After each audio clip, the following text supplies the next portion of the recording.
जय श्री कृष्णा। राधे राधे। आज जेठ माह के शुक्ल पक्ष की पंचमी तिथि और शनिवार है। शनिवार का दिन शनि महाराज को समर्पित है। जेठ के महीने में आने वाले शनिवार बहुत ही फलदायी होते हैं, क्योंकि इसी महीने भगवान शनिदेव का जन्म हुआ था। शनि भगवान न्याय के देवता कहे जाते हैं। वह किसी के साथ अन्याय नहीं होने देते हैं। इसलिए हर सच्चे मनुष्य को शनि भगवान की पूजा अर्चना जरूर करनी चाहिए। शनिवार के दिन चींटियों को आटा खिलाएं, सरसों के तेल से चिपक कर काले कुत्ते को रोटी खिलाएं और लोहे के पात्र में तेल डालकर उसमें अपना चेहरा देखकर उस तेल को पात्र सहित दान कर दें और पूरे श्रद्धा भाव से सुबह या फिर शाम को सूर्योदय से पहले और सूर्यास्त के बाद में शनि देव की पूजा आराधना अवश्य करनी चाहिए। शनि भगवान की मूर्ति पर तेल चढ़ाकर सिंदूर अर्पित करना चाहिए। जब भी आप शनि देव की मूर्ति पर तेल चढ़ाते हैं तो ध्यान रखें, जिस पात्र में आप तेल लेकर जा रहे हैं उस पात्र में से तेल बचाकर वापस ना लाएं। जितना तेल आपको चढ़ाना होता है उसी के अनुसार तेल लेकर आना चाहिए। और शनि देव की पूजा आराधना करने के बाद में जब भी मंदिर से लौट कर आएँ तो बार बार पीछे मुड़कर नहीं देखना चाहिए। इस तरह जो भी मनुष्य शनि भगवान की पूजा करता है तो शनिदेव प्रसन्न होकर उसके जीवन में सभी विघ्न बाधा नहीं आने देते हैं और ना ही कभी भी उसके साथ अन्याय होता है, क्योंकि उसका न्याय स्वयं भगवान शनिदेव करते हैं। इसलिए जो मनुष्य अनेक समस्याओं से घिरा हो और उसके साथ अन्याय हो रहा हो, न्याय के लिए उसके साथ कोई खड़ा ना हो, तो उस समय मनुष्य को शनिदेव की आराधना करनी चाहिए, क्योंकि शनिदेव दुष्ट मनुष्य को उसकी दुष्टता का दंड अवश्य देते हैं। अब अपने सुनते हैं आज की कथा। सबसे पहले सुनेंगे शनिदेव जी की कथा। बोलिए शनिदेव जी महाराज की जय हो। एक समय की बात है, सभी नवग्रहों में जिनमें सूर्य, चंद्र, मंगल, बुध, बृहस्पति, शुक्र, शनि और राहु और केतु में विवाद छिड़ गया कि इन सब में बड़ा कौन है। सभी आपस में विवाद करने लगे, लेकिन कोई निर्णय ना निकलने पर देवराजेंद्र के पास भी निर्णय कराने पहुँचे। सभी ग्रहों को अपने सामने उपस्थित देखकर इंद्रदेव घबरा गए। फिर उन्होंने निर्णय करने में अपनी समर्थता नहीं जताई, परंतु उन्होंने यह भी कहा कि इस समय पृथ्वी पर राजा विक्रमादित्य का राज है, जो अति न्यायप्रिय हैं। वे ही इसका निर्णय कर सकते हैं। तब सभी नवग्रह एक साथ राजा विक्रमादित्य के पास पहुँचे और अपना विवाद बताया, साथ ही निर्णय करने के लिए कहा। राजा विक्रमादित्य इस समय से चिंतित थे, क्योंकि वे जानते थे कि जिस किसी को भी छोटा बताया गया वही क्रोधित हो उठेगा। तब राजा को एक उपाय सूझा। उन्होंने स्वर्ण, रजत, कांस्य, पीतल, सीसा, रांगा, जस्ता, अबरख और लोहे से 9 सिंहासन बनवाए और उन्हीं इसी क्रम में रख दिया। फिर उन सब से निवेदन किया कि आप सभी अपने अपने सिंहासन पर स्थान ग्रहण करें। जो भी अंतिम सिंहासन पर बैठेगा वही सबसे छोटा होगा। इसके अनुसार लव सिंहासन सबसे बाद में होने के कारण शनिदेव सबसे बाद में बैठे तो वही सबसे छोटे कहलाए। अब शनिदेव को लगा कि राजा ने ऐसा जानबूझकर किया है, तो वह क्रोध में आकर राजा विक्रमादित्य से बोले कि राजा, तुम मुझे नहीं जानता। सूर्य एक राशि, 1 महीना चंद्रमा, 2.25 दिन मंगल और 1.5 महीना बृहस्पति और 13 महीना बुध और शुक्र रहता है। 1 महीना विचरण करते हैं, लेकिन मैं 2.5 से 7 साल तक रहता हूँ। बड़े बड़े को मैंने विनाश किया है। श्री राम की सरसाती आई थी तो उन्हें वनवास हो गया। रावण की आई तो उसकी लंका को बानरों की सेना ने हराना पड़ा। अब तुम सावधान होकर रहना। ऐसा कहकर कुपित हुए शनिदेव जी वहाँ से चले गए और तब अन्य ग्रह भी खुशी खुशी चले गए। कुछ समय बाद राजा की सरसाती आई। तब शनिदेव घोड़ों को सौदागर बनकर वहाँ आए। उनके पास कई सारे बढ़िया घोड़े थे।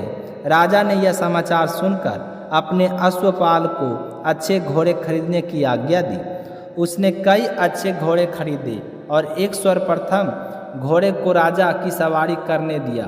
और अब जैसे ही राजा उस घोड़े पर सवार हुए, वह घोड़ा सरपट वन की ओर दौड़ भागा और घने जंगल में पहुंचकर वह अंतर्ध्यान हो गया। अब राजा भूख प्यास से भटकते रहे। तब एक ग्वाले ने उन्हें पानी पिलाया। राजा ने प्रसन्न होकर उसे अपनी अंगूठी दी और वह अंगूठी देकर राजा अपने नगर को चले पड़े। वहाँ उन्होंने अपना नाम उज्जैन निवासी बीका बताया और उन्होंने एक सेठ की दुकान में रुककर जलपान किया। कुछ देर रुककर आराम भी किया। भाग्यवश उस सेठ के उस दिन खूब बिक्री हुई। अब सेठ रूप बदले हुए राजा विक्रमादित्य को अपने साथ अपने घर ले गया। वहाँ पर राजा ने खूंटी पर देखा कि एक हार टंगा हुआ है जिससे खूंटी निगल रही है। देखते ही देखते थोड़ी देर में पूरा हार गायब हो गया। तब सेठ ने अब वापस आने पर देखा कि हार तो गायब है, तो सेठ ने समझा कि बीका ने ही उसे चुराया है। फिर तो सेठ ने कोतवाल के पास उन्हें पकड़वा दिया। अब उस नगर के राजा ने भी राजा विक्रमादित्य को चोर समझकर उन्हें हाथ पैर कटवा दिए और नगर के बाहर फेंकवा दिया। वह एक तेली निकल रहा था जिससे दया आई और उसने बीका को अपनी गाड़ी में बिठाया। वह अपनी जीभ से बैलों को हाँकने लगा। उस समय तक राजा की शनि दशा समाप्त हो गई। वर्षा ऋतु आने पर राजा मल्हार गाने लगे। राजा जिस नगर में थे वहाँ की राजकुमारी मनभावनी को उनका गाना इतना पसंद आया कि उसने मन ही मन प्रण कर लिया कि वह उस राग गाने वाले मल्हार गाने वाले से विवाह करेगी। राजकुमारी ने दासी को मल्हार गाने वाले को ढूंढने भेजा। तब दासी ने बताया कि वह तो चौरंगिया अर्थात अपाहिज है, परंतु राजकुमारी नहीं मानी। अगले ही दिन वह भूख प्यास त्याग कर अनशन पर बैठ गई कि विवाह करेगी तो उसी से करेगी। बहुत समझाने पर भी जब राजकुमारी नहीं मानी तो राजा ने उस तेली को बुलावा भेजा और विवाह की तैयारी करने को कहा। फिर तो उसका विवाह राजकुमारी से हो गया। तब एक दिन सोते हुए स्वप्न में शनिदेव ने राजा को दर्शन देकर कहा कि राजन, देखा तुमने मुझे छोटा बताकर कितना दुख झेल रहा है। तब राजा ने उसे क्षमा मांगी और प्रार्थना करते हुए कहा कि हे शनिदेव, जैसा दुख मुझे दिया है किसी को मत दीजिएगा। तब शनिदेव मान गए और कहा कि जो मेरी कथा और व्रत करे उसे मेरी दशा में कभी कोई दुख नहीं होगा। जो व्यक्ति रोज मेरा ध्यान करेगा और चिड़ियों को आटा डालेगा उसकी भी सभी मनोकामनाएं पूर्ण होगी। और ऐसा कहकर शनिदेव ने राजा को हाथ पैर वापस कर दिए। इधर प्रातःकाल आँख खुलने पर राजकुमारी ने देखा तो वह बड़ी आश्चर्यचकित हुई। तब बीका अर्थात राजा विक्रमादित्य ने राजकुमारी को बताया कि वह उज्जैन के राजा विक्रमादित्य है। जानकर सभी अत्यंत प्रसन्न हुए। सेठ ने जब सुना तो वह राजा के पैरों में गिरकर क्षमा मांगने लगा। राजा ने कहा कि यह तो शनिदेव का क्रोध था, इसमें किसी का कोई दोष नहीं। सेठ ने फिर भी निवेदन किया कि राजन, मुझे शांति तभी मिलेगी जब आप मेरे घर चलकर भोजन करेंगे। तब सेठ ने अपने घर तरह तरह के व्यंजनों से राजा का सत्कार किया। सभी ने देखा कि जो फूटी हार निगल गई थी वही अब उसे उगल रही थी। सेठ ने अनेक मोहरे देकर राजा का धन्यवाद किया। उसके बाद राजा रानी को लेकर अपने राज वापस लौट आए, जहाँ पर उनका खूब धूमधाम से स्वागत किया गया। राजा विक्रमादित्य ने कहा कि उन्होंने शनिदेव को छोटा बताया था, लेकिन वे तो सर्वश्रेष्ठ हैं। तब से राजा विक्रमादित्य राजा शनिदेव की पूजा और कथा रोज होने लगी। प्रेम से बोलिए शनिदेव जी महाराज की जय हो। अब अपने सुनेंगे गणेश जी की कथा। बोलिए गणेश गजानंद की जय हो। एक समय की बात है, भगवान श्री हरि विष्णु का विवाह लक्ष्मी जी के साथ तय हो गया। विवाह की तैयारियां जोरों शोरों से होने लगी। सभी देवी देवताओं को निमंत्रण पत्र भेजे गए, परंतु गणेश जी को निमंत्रण नहीं दिया गया। इस तरह निमंत्रण पत्र देते और शादी की तैयारियां करते करते शादी वाला दिन आ गया। बारात जाने का समय हो गया। सभी देवता अपनी पत्नियों के साथ विवाह में उपस्थित हुए। उन सब ने देखा कि गणेश जी कहीं पर दिखाई नहीं दे रहे हैं। तो वे सारी के सारे आपस में चर्चा करने लगी कि क्या बात है, गणेश जी को न्योता नहीं दिया गया या फिर गणेश जी आए नहीं। सभी को यह जानकर बड़ी ही हैरानी हो रही थी। तभी सबने विचार किया कि चलो विष्णु जी के पास चलते हैं और उन्हीं से पूछते हैं। तो विष्णु जी के पास जाकर उन्होंने कहा कि हम आपसे एक बात पूछना चाहते हैं कि आपने गणेश जी को बुलाया नहीं या फिर वे अपनी इच्छा से आए नहीं। तो विष्णु जी कहने लगे कि गणेश जी के माता पिता को मैंने न्योता भेज दिया है, अगर वह आना चाहते तो आ जाते, उन्हें अलग से न्योता देने की कोई ज़रूरत नहीं है। दूसरी बात यह है कि उनको 1.25 मन मूंग, 1.25 मन चावल, 1.25 मन घी और 1.25 मन लड्डू का भोजन दिन भर में चाहिए। अगर हम उसे बारात में लेकर चले गए तो उन्हें इस तरह खाता देखकर सारे लोग हंसेंगे। दूसरे के घर जाकर इतना सारा खाना पीना अच्छा भी नहीं लगता।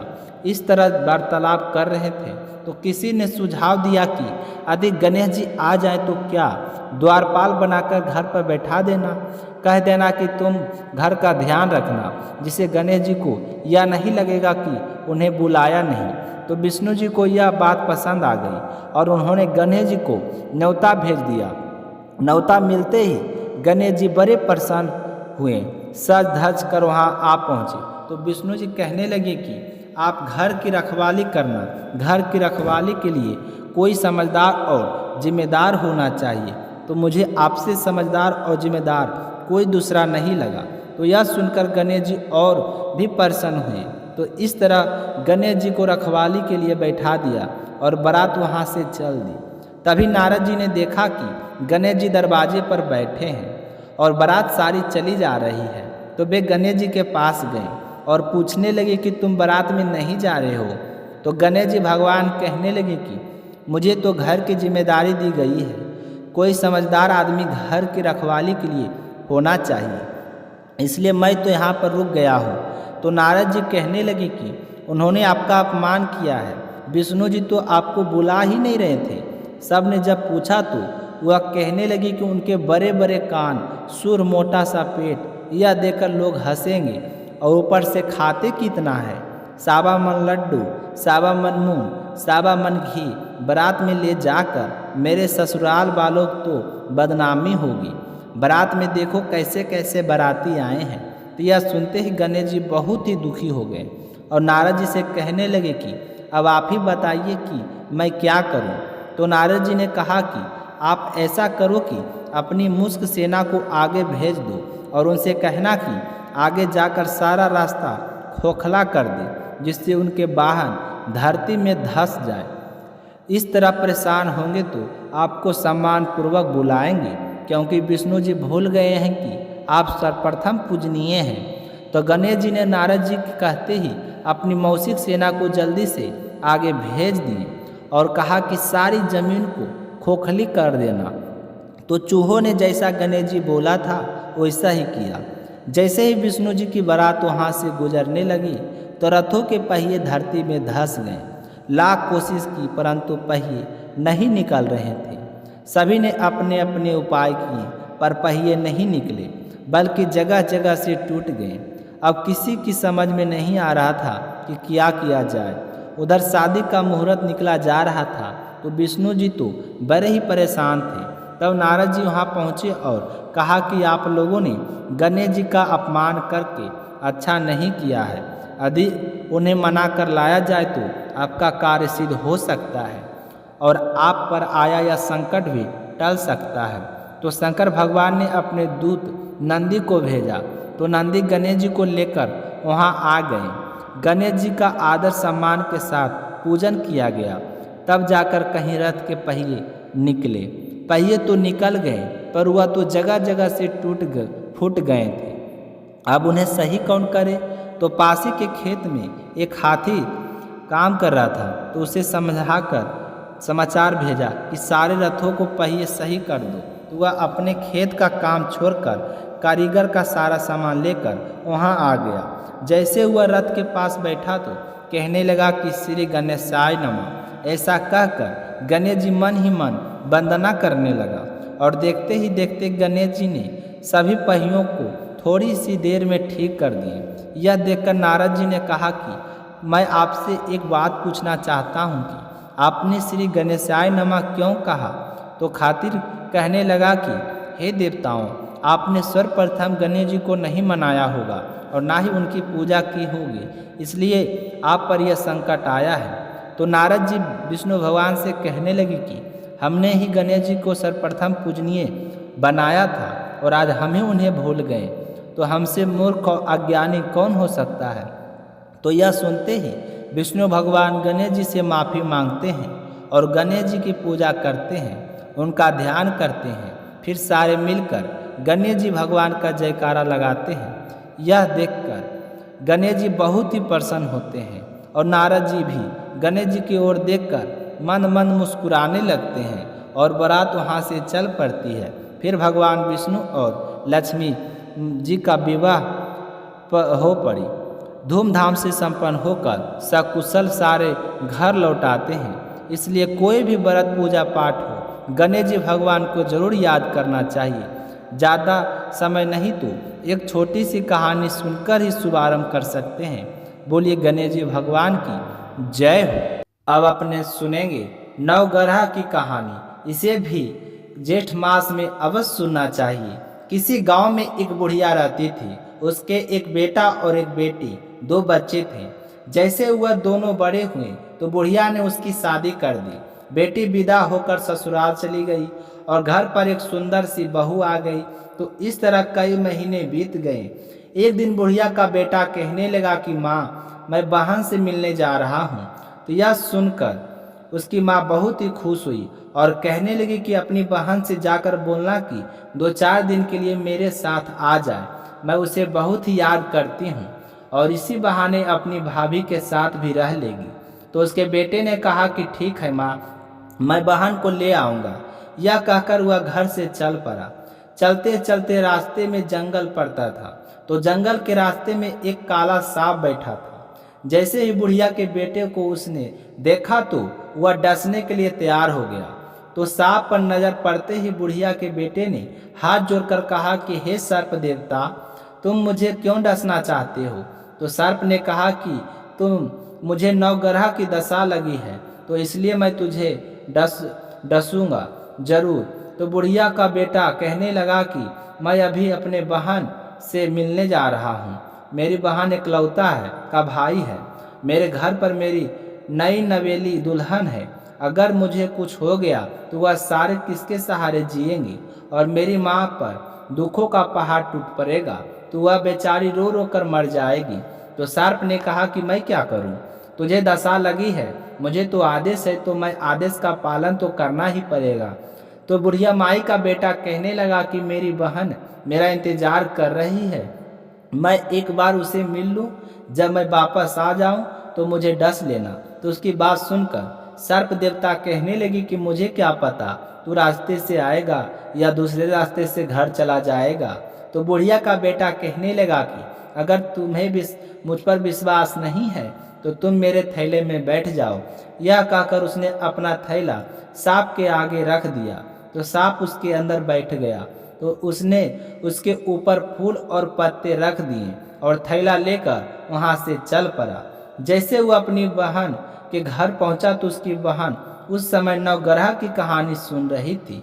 तो अपने भाई को देखते उसकी बहन बहुत ही खुश हुई और कहने लगी कि भाई तू मेरे पास बैठ जा, मैं कहानी कह रही हूँ और तू सुन ले। फिर दोनों भाई बहन बात कर देंगे। तो बहन ने कहानी कहनी शुरू की। जीव की, जानवर की, हाथी की, घोड़े की, भाई बहन की, घर के धनी की, लड़के की, जमाई की, देवरानी जेठानी की, सास की, संग सहेलियों की, सबके नवग्रह शांत हो जाओ।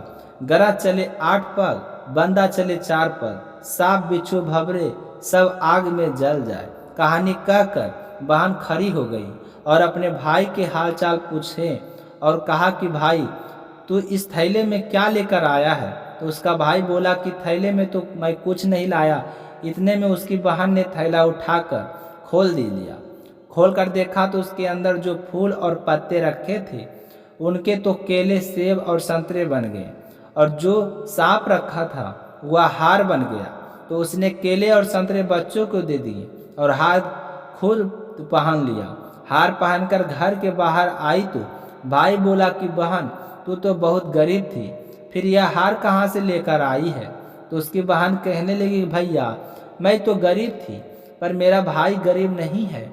यह हार तो तुम ही लेकर आई थी, मैंने तो थैले में से निकाल कर पहना है। तो यह सुनकर उसके भाई को बहुत ही आश्चर्य हुआ।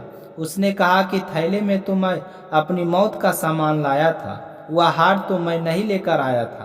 तो यह सुनकर उसकी बहन कहने लगी कि भैया तुम मेरी ऐसी बातें कर रहे हो। तो उसका भाई बोला कि बहन, मैं तो थैले के अंदर सांप रख कर लाया था, और तेरी कहानी कहने से मुझे लगता है कि यह सांप हीरे की हार में बदल गया। यह सब कुछ तेरे भाग से हुआ है। तो बहन ने भाई से कहा कि तेरी नवग्रह की दशा चल रही है, इसलिए तुम घर जाकर माँ को कहना तुम्हें और भाभी को नवग्रह की कथा सुना देगी। तुम दोनों श्रद्धा भाव से सुनना, जिससे तुम्हारे नवग्रह शांत हो जाएंगे, फिर कोई अनहोनी का भय नहीं रहेगा। तो वह अपनी बहन के घर जब तक रहा रोजाना नवग्रह की कथा सुनता। जब वह वापस चलने लगा तो अपनी बहन से कहा कि बहन, तुम्हें माँ ने याद किया है, तुम मेरे साथ नहीं चलोगी? तो वह कहने लगी, भैया मैं बाद में आऊँगी, मैंने नवग्रह की कथा सुनने का नियम लिया है। माँ को कहना मेरा नियम पूरा होते ही मैं आपसे मिलने के लिए जरूर आऊँगी। तो उसका भाई वहाँ से चल पड़ा और घर आ गया। घर आते उसकी माँ ने कहा कि बेटा तू अपनी बहन को क्यों नहीं लाया? तो उसने सारी बात अपनी माँ को बताई। तो सांप वाली बात सुनकर उसकी माँ बहुत ही घबरा गई और कहने लगी, बेटा अगर तुम्हें कुछ हो जाता तो मैं क्या करती, तुम्हारी पत्नी क्या हाल होता? तो उसका बेटा कहने लगा कि माँ अब डरने की कोई बात नहीं, बहन ने मुझे नवग्रह की कथा सुनाई है, और कथा में यह भी कहा है कि आप मुझे और आपकी बहू दोनों रोजाना नवग्रह की कथा सुनाओ, जिससे हम आने वाली हर बुरी बला टल जाएगी। तो उसकी माँ ने अपनी बहू को आवाज लगाई कि बेटा तू चावल और चीनी के दाने लेकर आ और एक लोटा पानी ले आना। तो बुढ़िया की बहू कहे अनुसार सामान लेकर आ गई और फिर बूढ़ी माई कहानी कहने लगी। कहानी कही, जीव की जानवर, हाथी की घोड़े, कुत्ते की बिल्ली, देवरानी की जेठानी, सासुर की घर के धनी की बहन की, भाई की, सबके नवग्रह शांत हो जाए। गरा चले 8 पग, बंदा चले 4 पग, सांप बिच्छू भवरे सब आग में जले जाए। आज रविवार, सोमवार, मंगलवार, शुक्रवार, शनिवार सातों को नमस्कार, धरती माता को नमस्कार, नवग्रह को नमस्कार। इस तरह नवग्रह की कहानी कहकर बुढ़िया ने अपने बेटे बहू की नवग्रह की दशा उतारी। हे नवग्रह आपको नमस्कार, जिस तरह आपने बहन की दशा उतारी, भाई की उतारी, सबकी उतारना। जो भी आपकी इस कथा को सुनाए या फिर हुंकारे भरे, उसके नवग्रह हमेशा शांत रहे। बोलिए नवग्रह की जय हो।